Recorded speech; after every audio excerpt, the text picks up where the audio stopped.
Vice Speaker B.J. Cruz is greatly concerned with increased payroll costs of new hires and promotions at the Port Authority of Guam.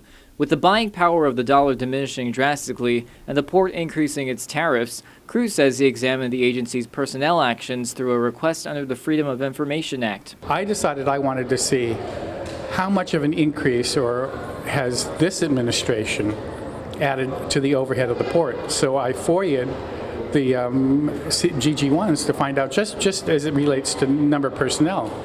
I was surprised that they sent me 60 GG1s.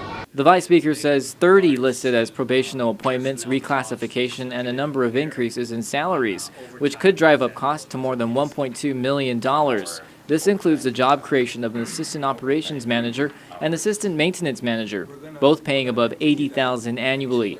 The port board today approved the transparency process for those positions. General Manager Pete Leon Guerrero says the positions have no impact on their budget. We don't just hire to hire, and what we also need to do, again, we're taking two positions that we're actually not utilizing and putting it to where we need it. However, Cruz questions why the port needs additional personnel, especially if they are administrative positions. There are 30 new employees that were added, and you look at the names on, the positions on the side, the number of them that are program coordinators, what do they need them for? If those were 30 crane operators or crane mechanics or some stevedores, I wouldn't balk. Port Vice Chairman Mike Benito argues there are no politics and no new hires. In fact, he says they only created the maintenance planner position over the last year. Everything else is part of their budget, and he emphasizes they are spending less than the allocated budgeted amount for labor. Most of the people that were, what he's referring to are reclassifications, people that move from one position to another or promotions, and just over the course of natural business. I'm a little bit concerned, he talked about political hires, because if you look at many of them, these are stevedores, crane operators, folks that are working on the docks and working hard and making sure that we have a smooth operation here at the port. But Cruz believes the port is playing a political game. He's disputing that it's a political dump. If he wants to play that game, I can remove the redaction that I did with the listing, and we can go line by line how many of those people used to be at the governor's office and are now down at the port.